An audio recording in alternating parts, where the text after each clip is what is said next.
Apocalipse capítulo 13, versículos do 14 ao 22. Carta à igreja de Laodiceia.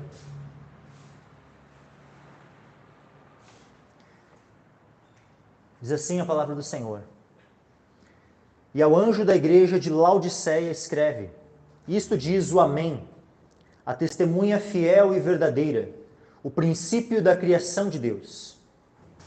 Conheço as tuas obras, que nem és frio nem quente. Quem dera foras frio ou quente. Assim, porque és morno e não és frio nem quente, vomitar-te-ei da minha boca. Como dizes, rico sou e estou enriquecido, e de nada tenho falta, e não sabes que és um desgraçado, e miserável, e pobre, cego e nu. Aconselho-te que de mim compres ouro provado no fogo, para que te enriqueças, e roupas brancas para que te vistas, e não apareça a vergonha da tua nudez, e que unjas os teus olhos com colírio para que vejas. Eu repreendo e castigo a todos quantos amo. Sê, pois, zeloso e arrepende-te. Eis que estou à porta e bato. Se alguém ouvir a minha voz e abrir a porta, entrarei até ele, e com ele cearei, e ele comigo. Ao que vencer, lhe concederei que se assente comigo no meu trono, assim como eu venci e me assentei com meu Pai no seu trono. Quem tem ouvidos, ouça o que o Espírito diz às igrejas. Amém. Podem se assentar.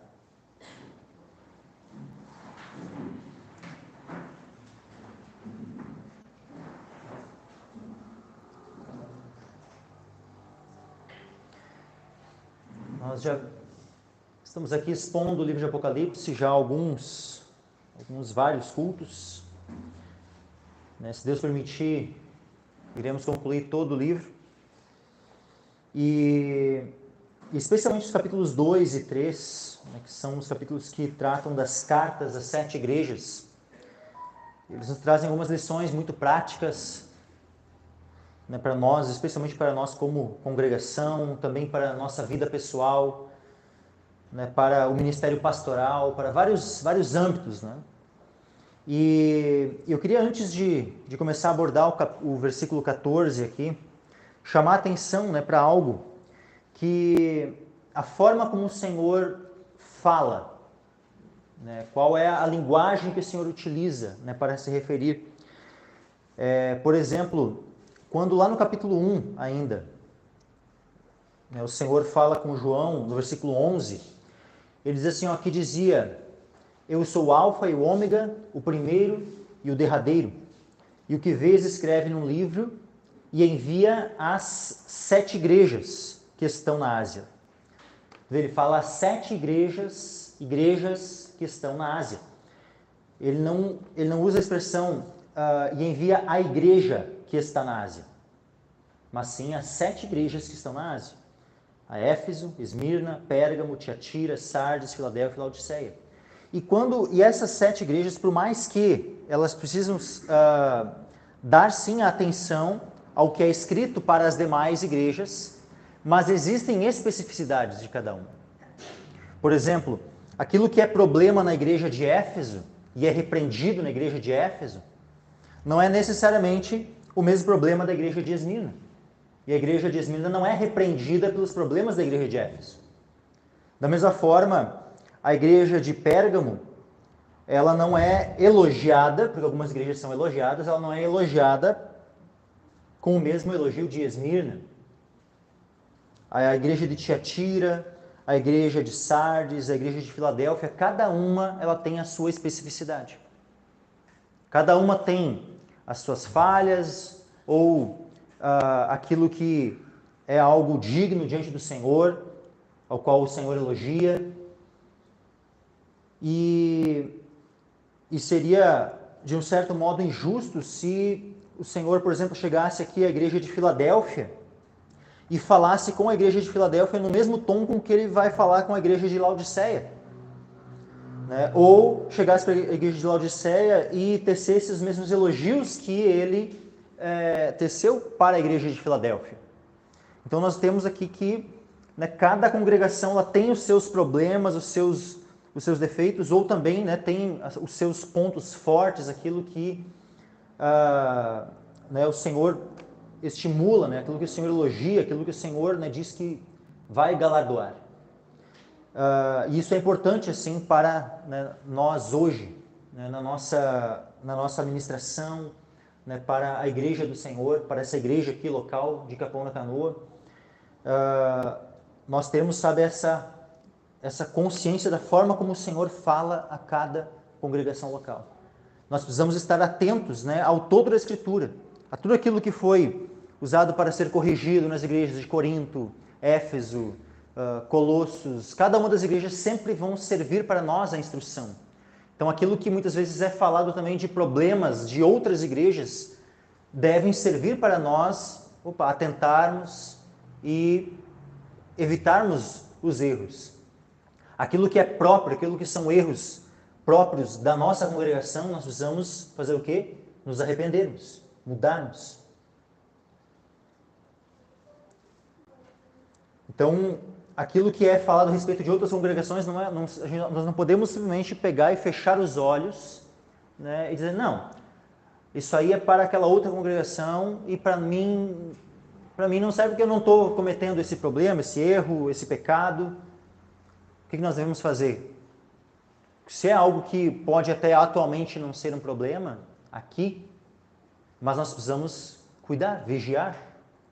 Aquele que está em pé, cuide, não caia. Então, assim, são várias situações, né, específicas que a gente precisa estar, né, atentos assim, a isso tudo. Né? Mas vamos dar início aqui, versículo 14. Tá? Ao anjo da igreja de Laodiceia escreve: Isto diz o Amém, a testemunha fiel e verdadeira, o princípio da criação de Deus. Então, mais uma vez, carta direcionada primeiramente ao pastor dessa igreja, ao anjo da igreja, ao mensageiro da igreja. O anjo da igreja de Laodiceia escreve: Isto diz o Amém, a testemunha fiel e verdadeira, o princípio da criação de Deus. A forma como o Senhor Jesus ele se refere a si, a forma como o Senhor Jesus se apresenta para esta igreja, né, como o Amém, a testemunha fiel e verdadeira, o princípio da criação de Deus, ele é um pouco diferente das demais igrejas. Porque cada uma das anteriores, ele inicia com algo que remetia àquela primeira visão que João tem. Quando João vê o Senhor, se vira, vê o Senhor no meio dos castiçais, e ali tem aquela descrição do Senhor. Nós vemos aqui que há algo diferente aqui. Né? Essa forma como o Senhor se apresenta não está numa conexão direta com aquela primeira visão. Diferente das demais. Né? Porque cada uma ali, quando igreja de Éfeso, isso diz aquele que tem na sua destra 7 estrelas, que anda no meio dos 7 castiçais de ouro. Isso ele fazia parte da visão. Quando diz ali, igreja de Esmirna, isso diz o primeiro e último, que foi morto e reviveu. Fazia parte da visão. Igreja de Pérgamo, isso diz aquele que tem a espada aguda de 2 fios. Faz parte da visão também. Igreja de Tiatira, isso diz o Filho de Deus, que tem os seus olhos como chama de fogo, seus pés semelhantes ao latão reluzente. Mais uma vez, faz parte daquela visão inicial.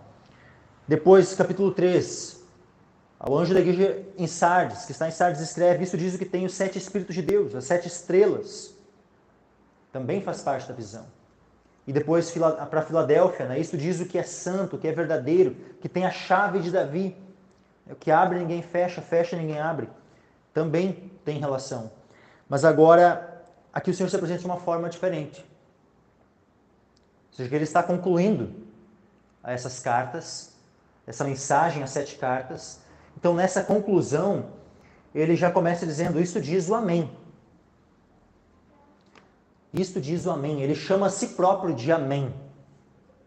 E aí nós podemos perceber uma conexão lá com Isaías, capítulo 65, versículo 16.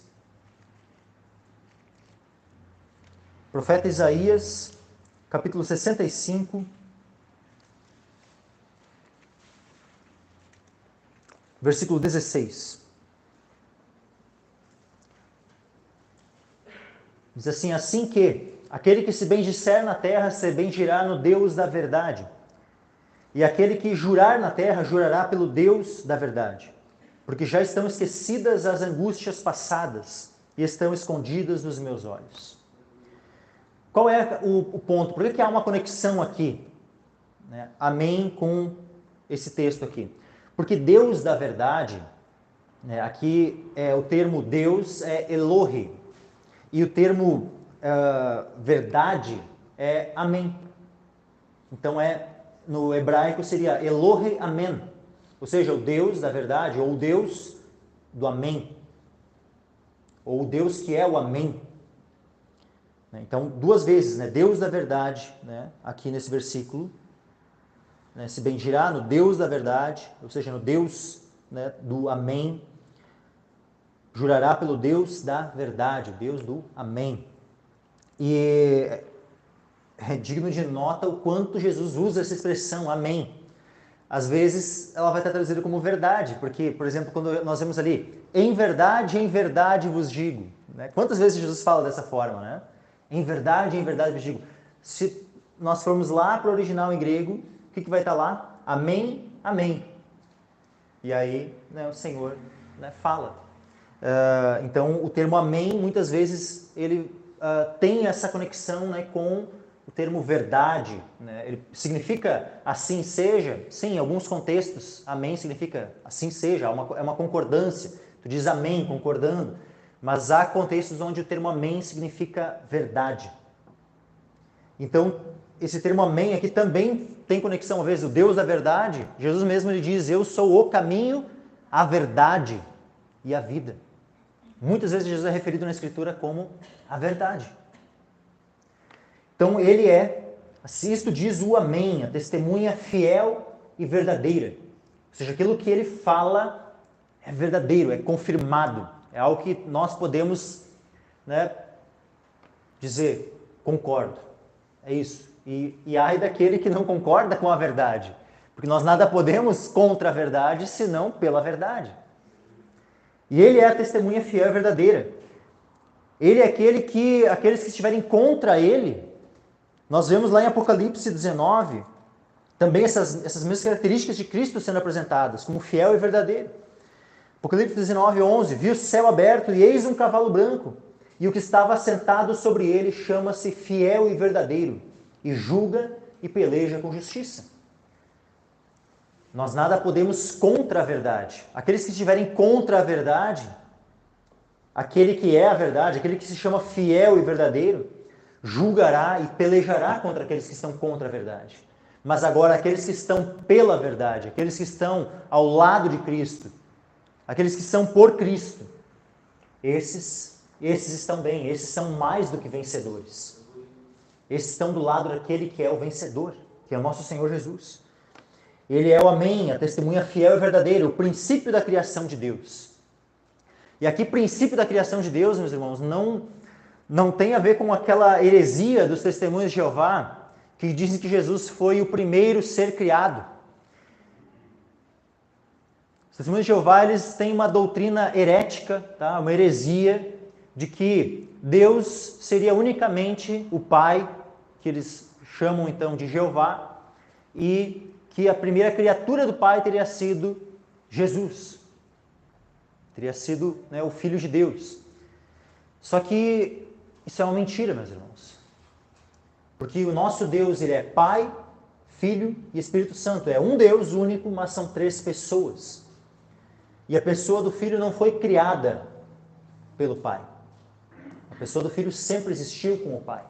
E quando fala assim, princípio da criação de Deus, esse termo princípio, ele já aparece aqui, o termo princípio, antes.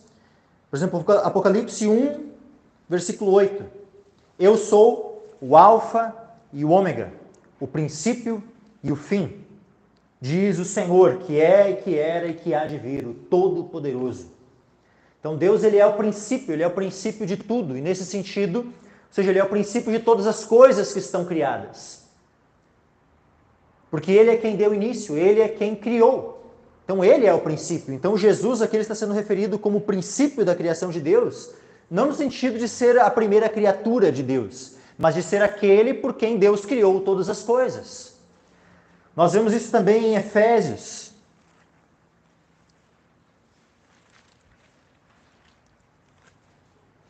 Carta aos Efésios, capítulo 3.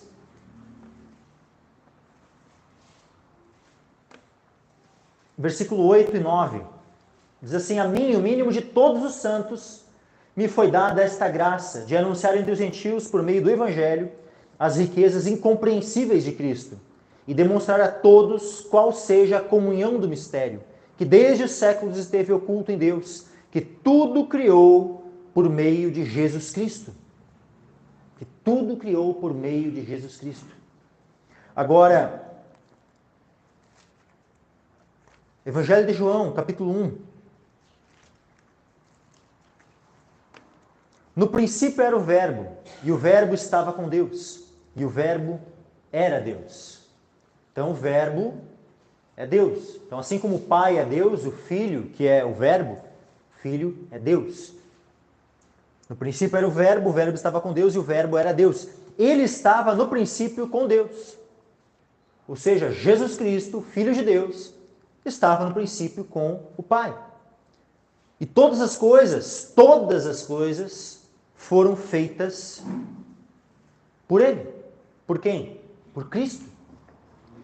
E sem Ele, nada do que foi feito se fez. Então, nós temos aqui vários textos mostrando, como Jesus Cristo, Ele mesmo é o Criador de tudo, de todas as coisas.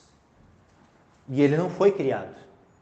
Porque senão, se Ele tivesse sido criado, Ele não seria o Criador de todas as coisas. Ou poderia ser o Criador dele mesmo. Não sendo... Imagina um ser criado, que não tem como ter criado a si próprio, ele seria o Criador de todas as coisas? Não, porque no momento que ele não criou a si próprio, já não seria o Criador de todas as coisas. Mas Jesus Cristo sempre é apresentado como o Criador de todas as coisas.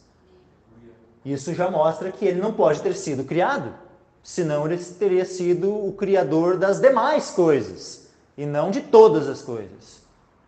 Então, é uma tristeza, que infelizmente ainda haja essa heresia hoje, porque essa heresia é bem antiga, dos Testemunhos de Jeová, de que Jesus teria sido criado. Essa mentira, ela já vem sendo propagada há muitos séculos.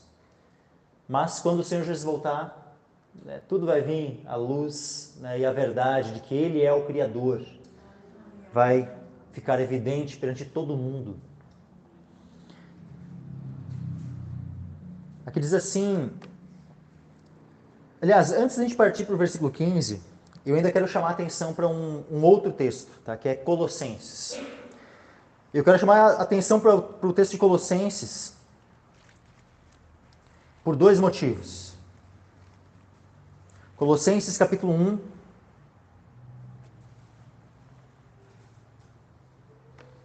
Colossenses 1.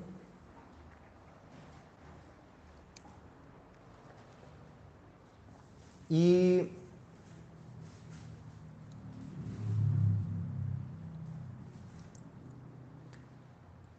versículo 15 em diante.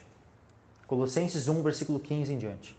Mas eu quero ler Colossenses tanto porque tem conexão aqui com a criação, com isso que já está sendo falado, mas também por outro motivo.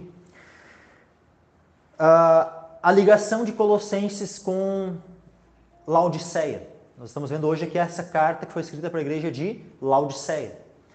Laodiceia era uma cidade que ficava muito próxima da cidade de Colossos, para a qual foi escrita a carta aos Colossenses. E também ficava perto de uma outra cidade, que era a cidade de Hierápolis. A cidade de Hierápolis ficava ao norte de Laodiceia, e a cidade de Colossos ficava a leste de Laodiceia. O que acontece?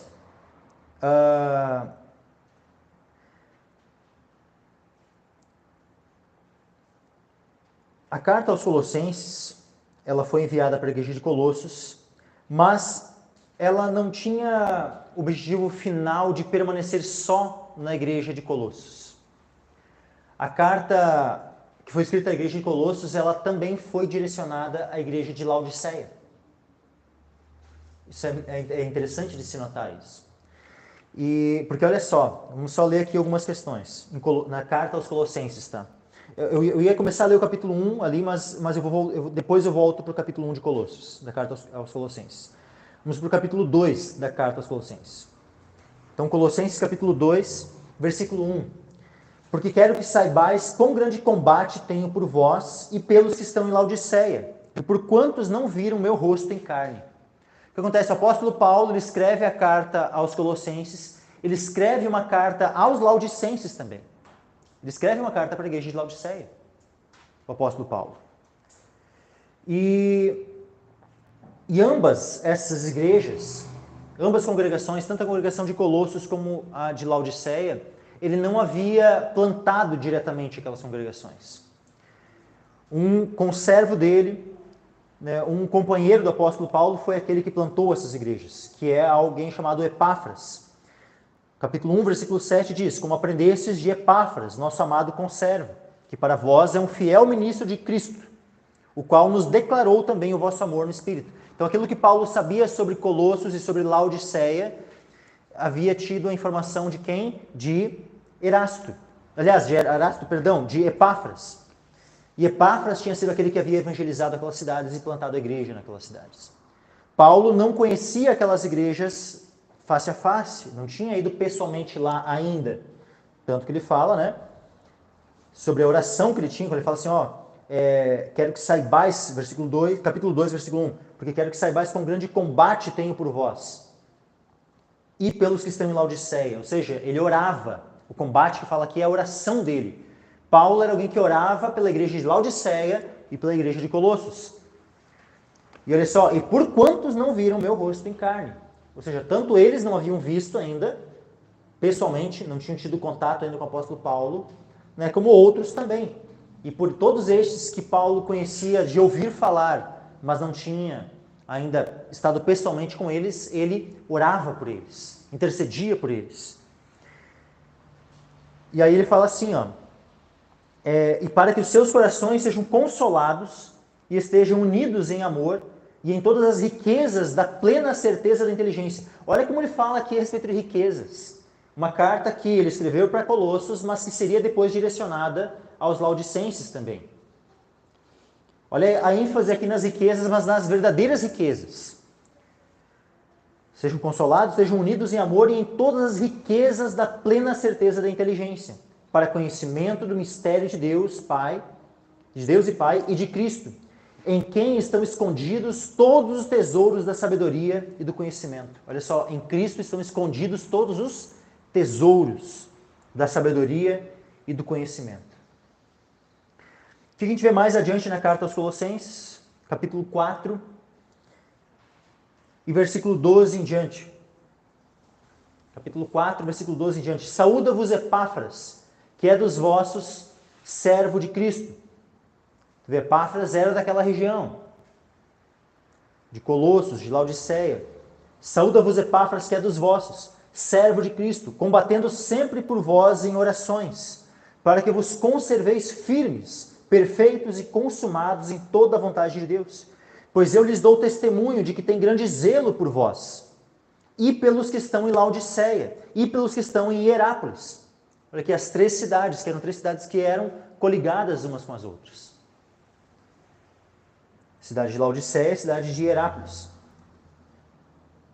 E Epáfras era um homem que tinha zelo por essas três cidades. Cidade de Colossos, Laodiceia e Hierápolis.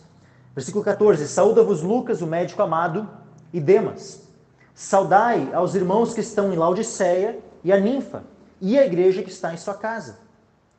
E quando esta epístola tiver sido lida entre vós, fazei que também seja lida na igreja dos laodicenses. E a que veio de Laodiceia, lede a vós também. Então, aqui nós temos a informação que essa carta aos Colossenses era também para ser lida lá na igreja de Laodiceia, e a carta que Paulo havia escrito para Laodiceia deveria ser lida na igreja aos Colossenses. Não haveria uma troca aqui. Bom, agora voltando lá para o capítulo 1 da igreja aos Colossenses, da carta aos Colossenses. Capítulo 1, versículo 15, diz assim: o qual, aqui está falando de Jesus Cristo, né? O qual é a imagem do Deus invisível, o primogênito de toda a criação. Porque nele foram criadas todas as coisas que há nos céus. Tu vê, em Cristo, nele foram criadas todas as coisas que há nos céus e na terra, visíveis e invisíveis, sejam tronos, sejam dominações, sejam principados, sejam potestades. Tudo foi criado por ele e para ele. Então, olha que coisa tremenda, mais ou menos a forma como é falado a respeito de Cristo, né, como Criador. Tudo foi criado por ele e para ele. E ele é antes de todas as coisas, e todas as coisas subsistem por ele. E ele é a cabeça do corpo da igreja. É o princípio e primogênito dentre os mortos, para que em tudo tenha a preeminência, porque foi do agrado do Pai que toda a plenitude nele habitasse. Amém. Então, Apocalipse agora, voltando lá para Apocalipse, capítulo 3, versículo 15 em diante. Diz assim: conheço as tuas obras, que nem és frio nem quente. Quem dera foras frio ou quente. Assim, porque és morno e não és frio nem quente, vomitar-te-ei da minha boca. Então o Senhor aqui está falando para uma igreja que era morna, mas que o Senhor diz assim, ó, quem dera foras frio ou quente. Nós vemos aqui 3 vezes essa expressão. Primeiro, nem és frio nem quente. Depois, quem dera foras frio ou quente. Assim porque és morno e nem és frio nem quente. Vomitar-te-ei da minha boca. Então era preferível que essa igreja fosse ou fria ou fosse quente. E aqui nós temos 2 possibilidades de interpretação. Uma mais tradicional. Qual é a interpretação tradicional desse texto? É a de que o frio aqui é frio espiritualmente e quente é o quente espiritualmente. Quente seria o fervoroso de espírito e o frio seria, né, alguém frio espiritualmente. Só que daí frio seria em que sentido? Alguém morto em delitos e pecados, será? Então, só que daí o Senhor fala assim, quem dera, né, foras frio. Aí fica estranho assim, tá, eles estão mornos, né? Qual seria a possibilidade disso? Vamos primeiro analisar assim a possibilidade, tá, de ser preferível ser frio espiritualmente a morno. Tá? O frio aqui espiritualmente seria então, né, o quê? Por exemplo, a comparação de Sodoma e Gomorra com Cafarnaum, que Jesus fez. Sodoma e Gomorra eram frios, eles não tinham o conhecimento, né, do Evangelho, de Cristo, então eram frios e foram condenados por causa disso. Mas agora, a condenação de Cafarnaum, que teve contato com o Evangelho e tal, seria maior porque eles tiveram contato com a palavra de Deus e, né, se afastaram. Aliás, se afastaram não se arrependeram. Né? Mas, uma vez que não se arrependeram, na verdade, continuavam frios. Só que, né, com um peso maior, porque conheciam, né, a verdade de uma maneira, né, muito maior, tinham muito mais luz. Mas a questão é, vamos pegar então um crente, né, que tem conhecimento, se converteu, ficou quente, mas daí começa, né, a se esfriar, começa então com o tempo a amornar, né? Então, quem sabe poderia, né, se fazer uma comparação com isso. E é o que normalmente é interpretado. O morno seria aquele que já foi quente, já foi fervoroso, mas está esfriando na fé. Só que essa não parece ser a melhor opção. Assim, o Senhor preferia alguém completamente morto espiritualmente, né? Ou alguém que, sei lá, então nunca tivesse conhecido o Evangelho. Será que seria isso? Né? Teria sido melhor? É possível? Quem sabe? Né? Seria melhor que nunca tivesse conhecido o Evangelho, né, a conhecer e ficar morno, em vez de ser fervoroso. É uma possibilidade, tá, meus irmãos? Mas eu não vou descartar aqui completamente, né, essa possibilidade de interpretação, mas eu entendo que o contexto da geografia do local pode nos dar uma noção um pouco melhor aqui. O que acontece? Aquelas duas cidades, tá? Colossos e Herápolis. Herápolis era uma cidade que possuía fontes termais de águas quentes e que eram também consideradas como medicinais, como curativas. E já a cidade de Colossos era uma das poucas cidades da região que possuía fontes, né, de água potável e fria. Então, diferente das águas lá de Herápolis, que eram quentes, né, e a princípio medicinais, as águas de Colossos eram frias e potáveis, boas para beber. As águas já de Herápolis não eram boas para beber. Né? Eram quentes, eram, né, vulcânicas ali, tinham muitos minerais pesados. E o que acontece? Só que a cidade de Laodiceia, ela não tinha essas mesmas fontes de água, ela precisava ser abastecida de fora. Então eles tinham aquedutos, e tinha inclusive aquedutos que vinham de Herápolis para eles. Então essa água quente que vinha de Herápolis chegava até a cidade com o trajeto, né, alguns quilômetros ali, pouco mais de 10 quilômetros que havia, né, entre uma cidade e outra, fazia com que essa água chegasse na cidade morna. Era quente lá na fonte, lá na origem, em Herápolis, mas quando chegava na cidade era morna.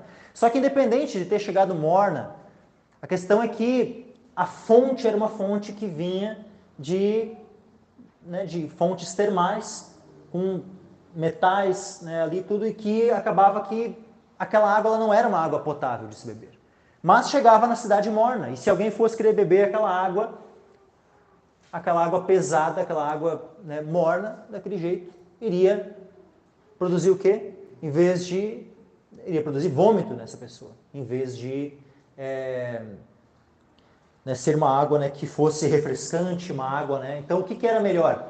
Era que ou que eles fossem como aquela fonte lá de Colossos, fria, potável, refrescante, que pudesse trazer refrigério, que pudesse, saciar a sede de fato. Era melhor ou que fosse frio, ou que então fosse de fato aquela água quente. As pessoas iam até lá em Herápolis para daqui a pouco, né, aquela água até curativa, medicinal, né, fosse, né, digamos assim, tratar de algum tipo de doença, sei lá, algum reumatismo, alguma coisa assim, naquelas águas quentes lá de Herápolis. Quem dera fosse quente ou frio, fosse frio ou quente, mas como és morno, essa água morna que vem de Herápolis, que era quente, mas que é morna, que tem toda uma mistura ali, e vai beber, e o que o Senhor diz? Assim, porque és morno, não és frio nem quente, vomitar-te-ei da minha boca. Versículo 17, como dizes, rico sou, e estou enriquecido, de nada tenho falta, e não sabes que és um desgraçado, e miserável, e pobre, e cego, e nu. Então essa igreja ela não era nenhuma coisa nem outra, ela não era uma fonte para saciar a sede, ela não trazia cura para os demais, era uma igreja que se julgava autossuficiente. Como diz aqui, como dizes, rico sou, estou enriquecido, de nada tenho falta. E aqui essa fala aqui também tem uma característica aqui por causa dessa cidade. Essa cidade ela era uma cidade rica. Ela era uma cidade que ela era um cruzamento. Ela vinha desde lá de Sardes, né, vinha descendo ali uma estrada, né, vinha Pérgamo, Tiatira, Sardes, Filadélfia, e vinha, né, até a cidade de Laodiceia. Né, finalizava aqui aquela estrada. E só que vinha uma rota também comercial que cruzava em Laodiceia, que vinha de Éfeso. Então de Éfeso vinha uma rota que cruzava e chegava até a cidade de Laodiceia, e tinha uma outra rota que vinha lá de cima, né, lá de Pérgamo. O que acontece? Como havia essa rota comercial que se cruzava na cidade de Laodiceia, acabava que a cidade tinha um comércio muito forte. Comércio de lã, havia uma lã preta, macia, né, onde era produzido roupas, né, com aquela lã. Bancos haviam se estabelecido naquele local, onde então haviam, né, bastante reservas de ouro. E era uma cidade que ela era tão rica assim, e opulenta que houve um terremoto que destruiu a cidade no ano 60. Jesus morreu aproximadamente no ano 30. 30 anos depois da morte de Cristo, uns 10 anos antes da destruição de Jerusalém, ocorreu um terremoto que destruiu praticamente toda a cidade de Laodiceia. E destruiu também outras cidades da região ali perto. Aquelas outras cidades receberam recursos de Roma para serem reconstruídas. Só que a cidade de Laodiceia, nós não precisamos. Nós temos recurso suficiente para nos reconstruirmos. E eles próprios reconstruíram a cidade com os recursos que eles tinham. Não precisaram da ajuda de ninguém.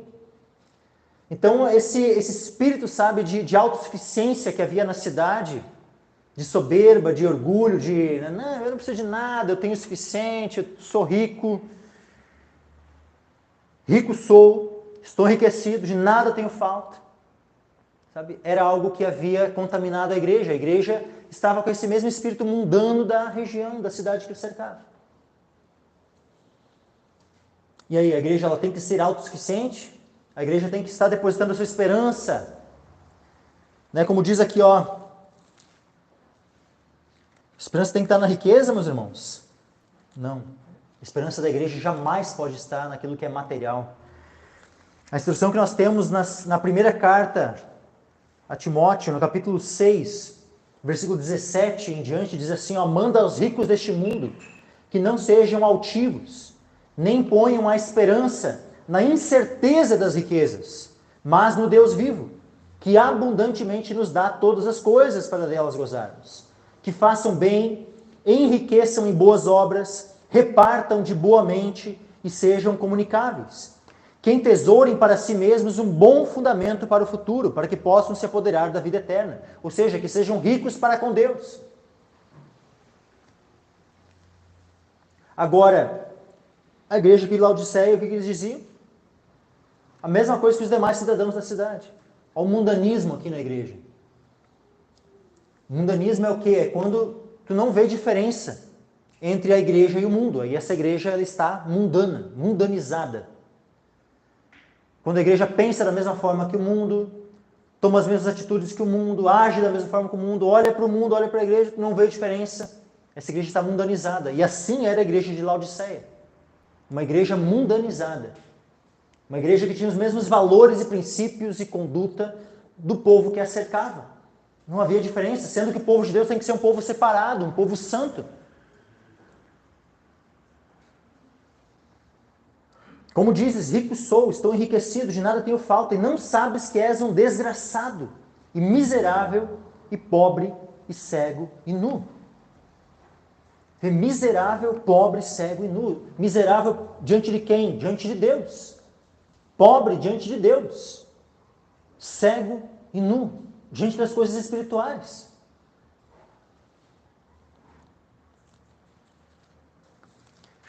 Pedro, na sua segunda carta, ele fala assim, que nós devemos colocar toda a nossa diligência. Pedro, segunda carta de Pedro, capítulo 1, versículo 5 em diante. Vós também, pondo nisto mesmo toda a diligência, acrescentai à vossa fé a virtude, e à virtude o conhecimento, ao conhecimento a temperança a paciência, e a paciência a piedade, e a piedade o amor fraternal, e ao amor fraternal o amor. Porque se em vós houver e abundarem estas coisas, não vos deixarão ociosos nem estéreis no conhecimento de nosso Senhor Jesus Cristo. Pois aquele em quem não há estas coisas é cego. Aquele em quem não há estas coisas é cego, nada vendo ao longe, havendo se esquecido da purificação dos seus antigos pecados. Então a igreja aqui de Laodiceia estava assim. Estavam cegos, nada vendo ao longe. Se esqueceram da purificação dos seus antigos pecados. Em vez de estarem crescendo espiritualmente, em vez de estarem, somando a temperança, a paciência, a piedade, o amor fraternal. Não. Estavam apenas ali focados nas coisas terrenas, nos bens materiais, em poder ter uma boa aposentadoria, em poder estar tranquilo financeiramente. Como é que é aquela tão buscada e sonhada estabilidade financeira? Esse era o foco da igreja de Laodiceia, dos irmãos, do pastor dessa igreja. E infelizmente, nós temos muitas igrejas em nosso país que têm o mesmo foco. E eu espero que esse não venha a ser o coração, o entendimento, o foco dos irmãos aqui. E se alguém está com essa tentação, se alguém está passando por esse tipo de colocar o foco nas coisas terrenas, não venha, sabe, a cair nessa mesma queda da igreja de Laodiceia. Cuide, não caia. Te arrepende. Te arrepende da dependência das coisas materiais. Te arrepende da dependência do dinheiro. Que a tua dependência esteja exclusivamente no Senhor.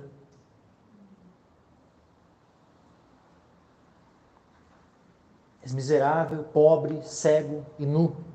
Bem diferente daquela outra igreja de Esmirna, onde o Senhor diz: conheço suas obras de tribulação e pobreza, mas tu és rico.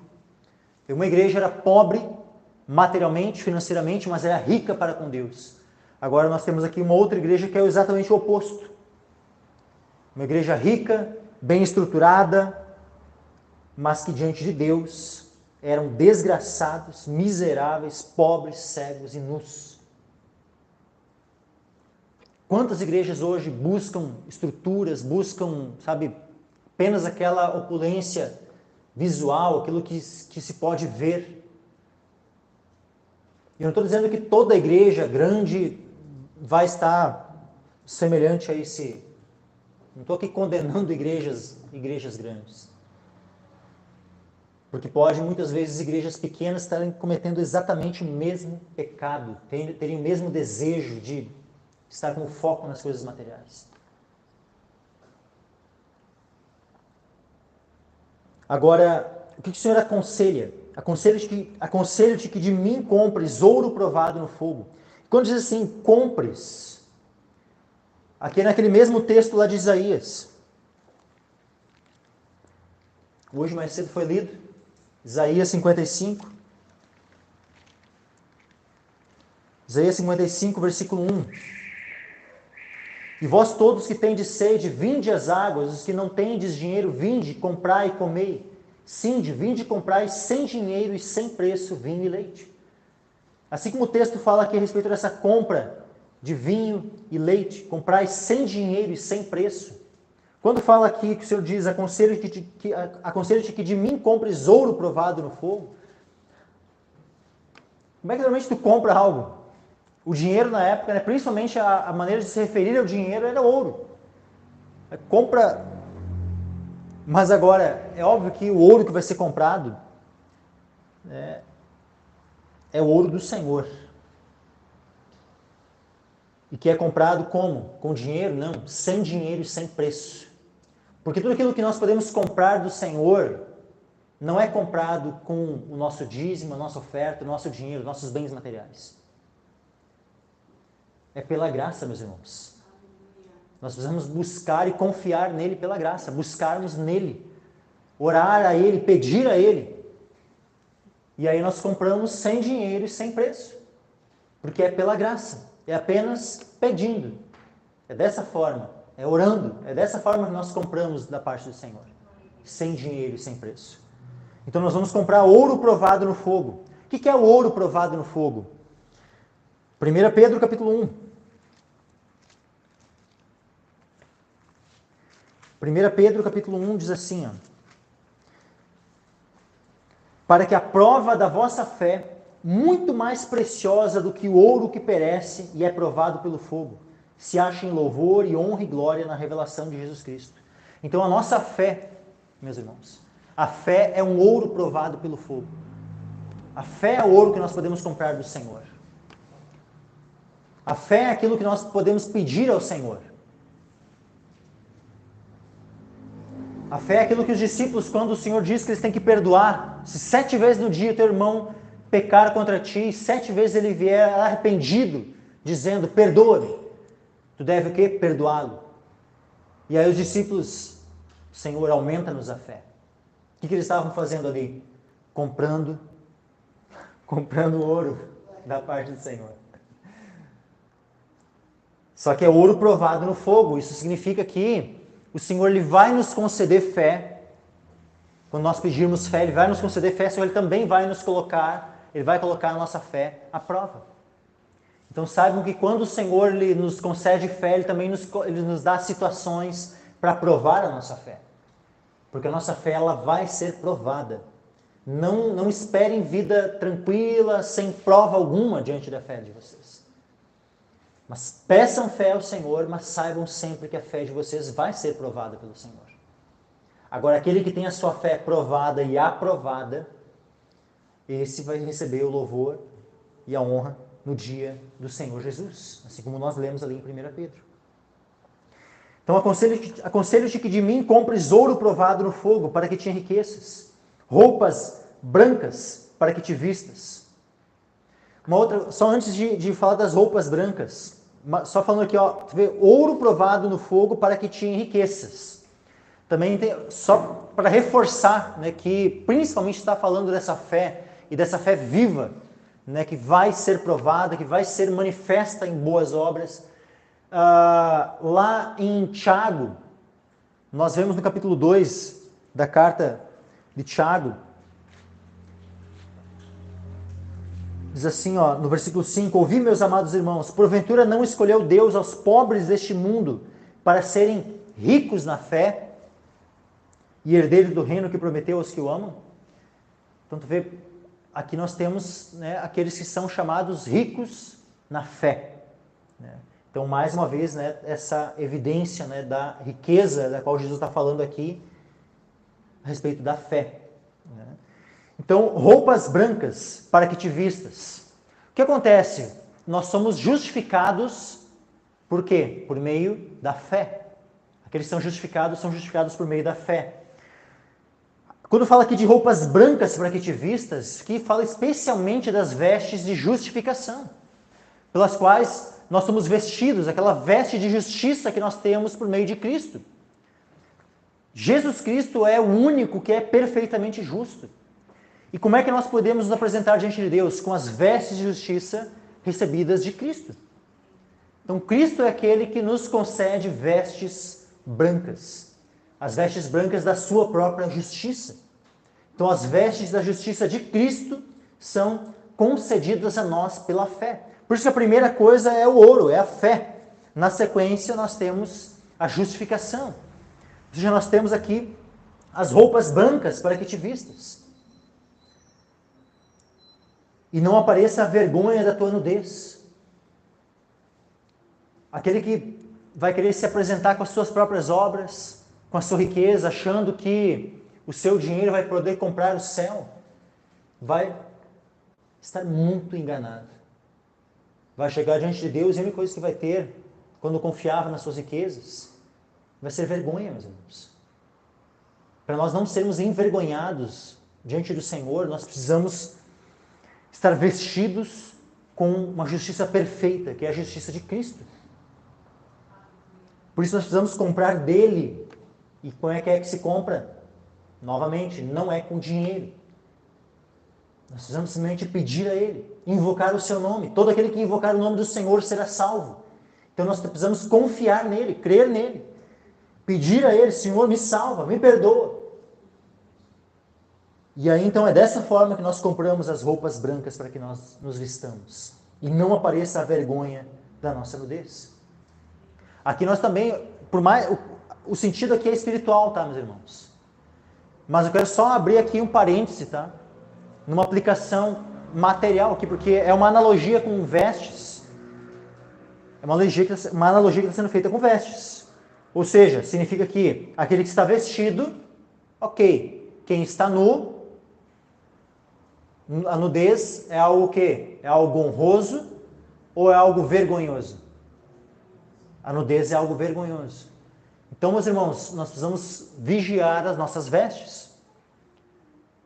Por mais que o texto aqui ele está falando de vestes espirituais, as vestes de justiça que nós devemos ter, vestes que nos são imputadas pela justiça de Cristo, mas se for usada uma analogia de vestes, significa que se nós estivermos expondo o nosso corpo, isso é vergonha diante do Senhor.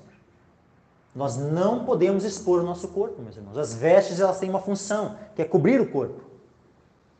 As vestes têm a função de cobrir o corpo, não de mostrar o corpo. Então, todo tipo de veste que salienta o corpo, que mostra o corpo, não é uma veste apropriada para um cristão. Ou a falta das vestes. Tem contextos onde... tem gente que diz assim, não, tem contextos onde a cultura diz que o crente pode ir lá, estar praticamente nu, não tem problema. Onde é que vocês aprenderam isso, meus irmãos?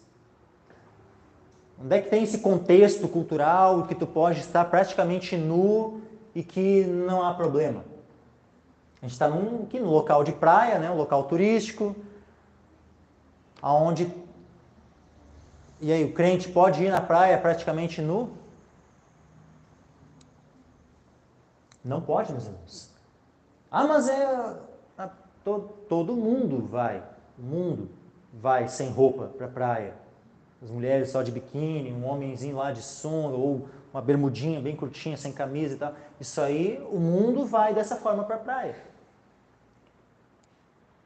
Agora, um crente, um discípulo do Senhor, um santo, não vai dessa forma para a praia. Vai preservar o seu corpo.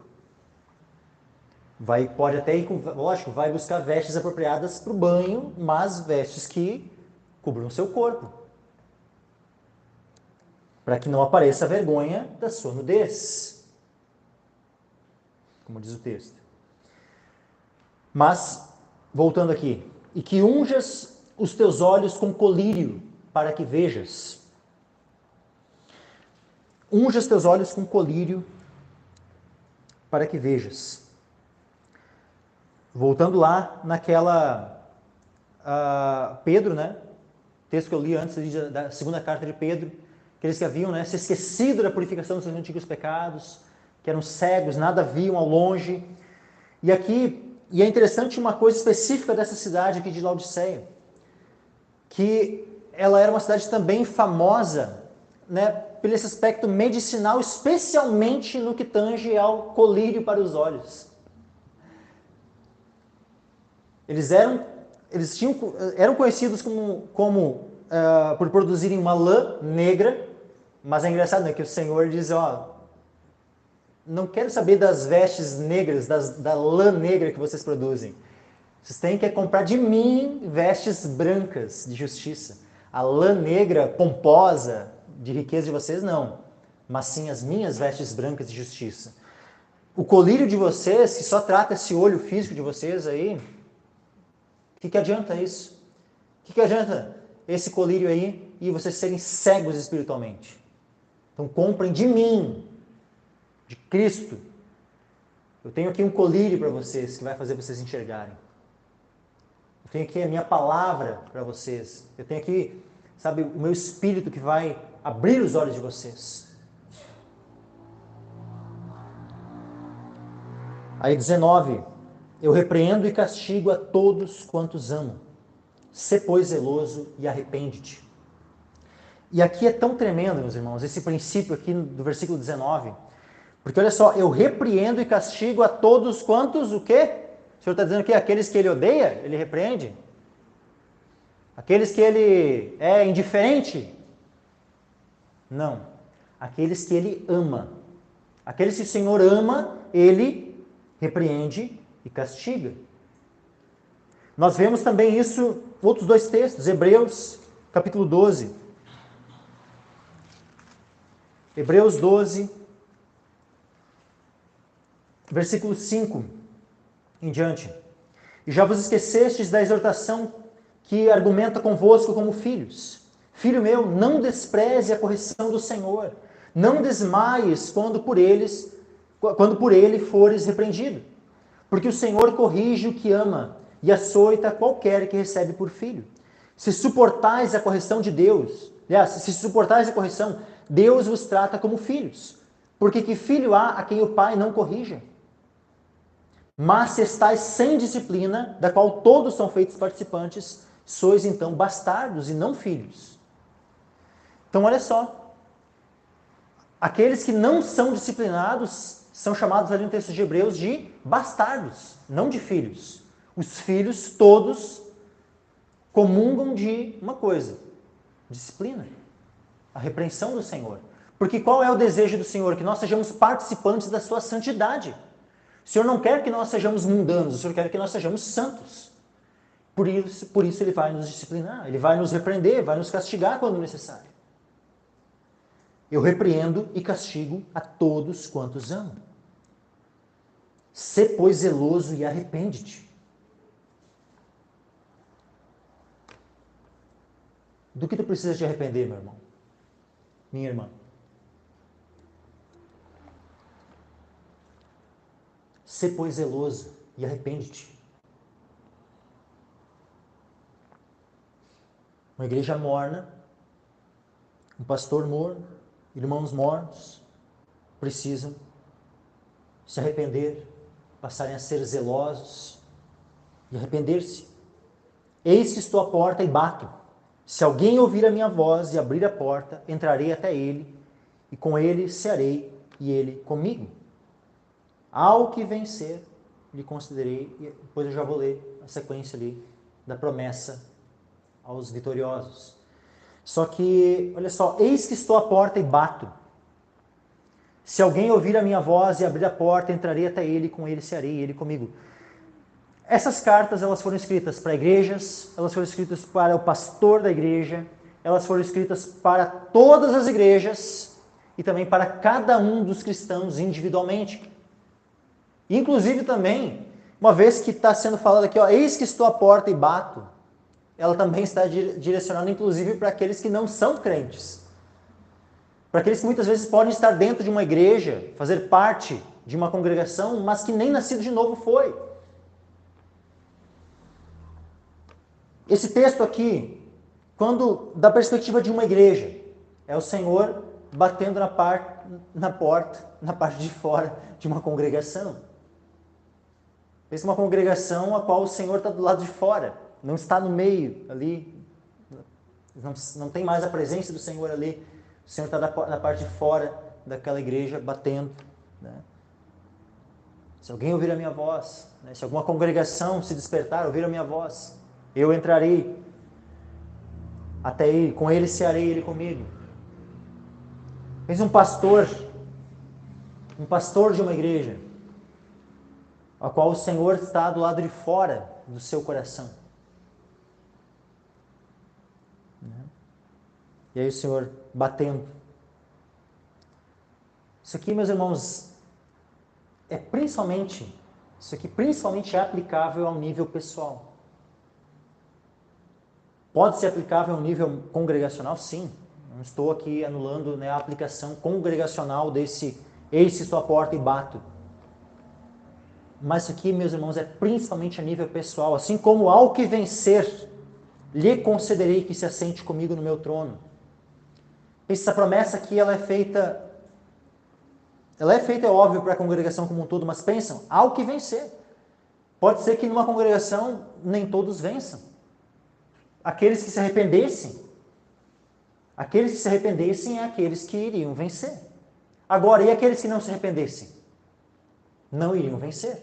Então, a aplicação disso é pessoal ou é apenas congregacional? É pessoal, meus irmãos. Cada uma das promessas ao que vencer, é individual. Ao que vencer, vamos lá, ó. Capítulo 2, Apocalipse capítulo 2, versículo 7. Ao que vencer, dar-lhe-ei a comer da árvore da vida, que está no meio do paraíso de Deus. Isso é cada irmão em Cristo, cada cristão que vencer, vai ser concedido isso. Versículo 11. O que vencer não receberá o dano da segunda morte. Isso aqui é pessoal, meus irmãos. Óbvio que a palavra está sendo dita para toda uma congregação, mas a aplicação dessa vitória é pessoal. Não é uma igreja que não vai receber o dano da segunda morte, é uma pessoa específica. É cada membro específico da igreja. É eu, se permanecer fiel ao Senhor, não receberei o dano da segunda morte. A minha esposa, se ela vencer, ela não receberá o dano da segunda morte. E assim por diante, cada um, meus irmãos. Ao que vencer. Depois, no versículo 17. Ao que vencer, darei a comer do maná escondido. E dar-lhe-ei uma pedra branca, e na pedra um novo nome. Percebam, olha como isso é nível muito pessoal. Lhe darei um novo nome, não é um novo nome para a congregação. Porque será que vai ter ali, lá no céu, Igreja Batista Braço de Capão da Canoa, que vai receber um novo nome? Então, óbvio que não está falando aqui, não é uma promessa, né, que se aplica a uma congregação como um todo, no sentido congregacional, coletivo. É uma promessa que ela vai se aplicar ao nível individual, a cada membro da congregação. Cada membro da congregação vai receber um novo nome escrito, o qual ninguém conhece, senão aquele que o recebe. Depois, versículo 26 e 27. E ao que vencer e guardar até o fim as minhas obras, eu lhe darei poder sobre as nações. E com vara de ferro as regerá, e serão quebradas como vasos de oleiro, como também recebi de meu Pai. Então nós vamos governar juntamente com o Senhor, governar com justiça. Hoje nós ficamos assim tão indignados, com as injustiças que ocorrem. No nosso país, há pouco aí tentaram, botar ali por baixo dos panos, por meio de uma portaria ali, lá um artigozinho ali dentro da portaria ali, permitindo que o aborto nos casos previstos em lei pudessem ser feitos até o final da gestação. Aí depois quando veio à tona, não, foi um erro, não era bem isso, tinha que ter passado por outras coisas, como é que fomos fazer isso? Sabe a hipocrisia assim dessa gente? Então, aqueles que estão em posições de governo, muitas e muitas vezes são homens injustos. Mas agora, quando nós estivermos juntamente com o Senhor governando, nós governaremos com justiça. Essa terra finalmente saberá o que é um governo justo. Capítulo 3, versículo 5. O que vencer será vestido de vestes brancas. E só um pouquinho antes, olha só. Olha só como mais uma vez reforça, isso, que a aplicação dessas promessas, de vitória, elas se aplicam a um nível pessoal. A igreja de Sardes, tá? A congregação de Sardes. Versículo 4. Mas também tens em Sardes algumas poucas pessoas que não contaminaram as suas vestes. Ele fala, de alguns dentro daquela congregação, que não haviam contaminado as suas vestes. E olha que tremendo. E comigo andarão vestidas de branco, porquanto são dignas disso. Comigo andarão. Olha que promessa, meus irmãos. Nós andarmos com o Senhor, o Senhor diz assim, comigo andarão. Quem deseja isso? Quem deseja, poder andar com o Senhor? Meus irmãos, a promessa de andar com o Senhor, que a gente não vai estar lá só vendo o Senhor lá de longe, o Senhor lá longe, mas de poder andar com Ele, meus irmãos. Coisa mais linda isso, assim, o que vencer será vestido de vestes brancas. De maneira nenhuma arriscarei o seu nome do livro da vida. E confessarei o seu nome diante de meu Pai, diante dos seus anjos. Então, cada pessoa individualmente tem o seu nome escrito no livro da vida. Não é escrito a roldão uma congregação como um todo. Quem está naquela congregação local aqui de Capão da Canoa, todo mundo ou está todo mundo salvo ou todo mundo perdido. Não. Podem ter pessoas salvas e pessoas perdidas em nosso meio. Aquele que nasceu de novo e aquele que perseverar até o fim será salvo. Agora, se alguém não nascer de novo e está em nosso meio se enganando, achando que é salvo quando não é, vai chegar naquele dia e vai ver que o seu nome não estava escrito no livro da vida.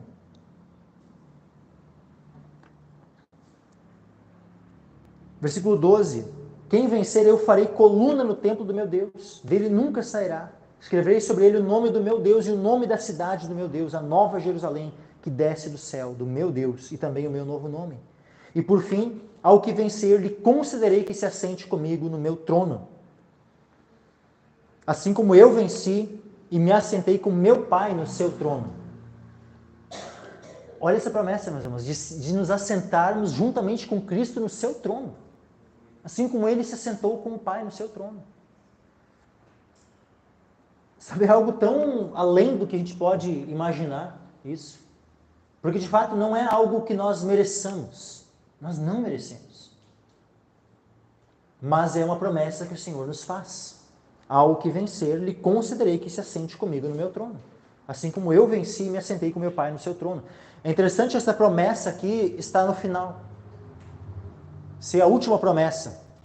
Porque logo na sequência nós temos a visão do trono de Deus. No capítulo 4 em diante. E aonde, né, nós vemos ali, no meio do trono, o Cordeiro. Então, e aí nós estaremos juntamente com o Senhor. Essa é a promessa.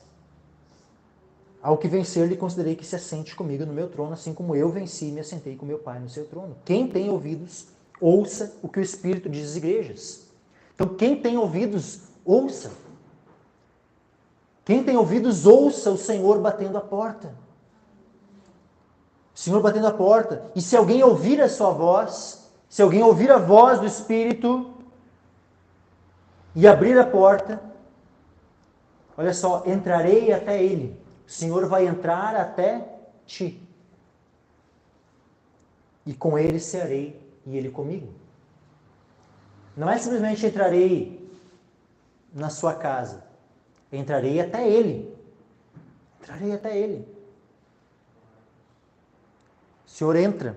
Quando nós nascemos de novo, quando o Espírito Santo passa a morar em nós, a habitar em nós, nós passamos a ter comunhão com o Pai, com o Filho, com o Espírito. Sabe, e é a essa comunhão que eu te convido hoje. A essa comunhão que é com o Pai, que é com o Filho e que é com o Espírito. Então, não deixa a porta fechada. Não fica com a porta fechada. Abre a porta ao Senhor. Receba o Senhor no teu coração. Receba o Senhor, tenha comunhão com o Senhor. Peço que os irmãos se coloquem em pé.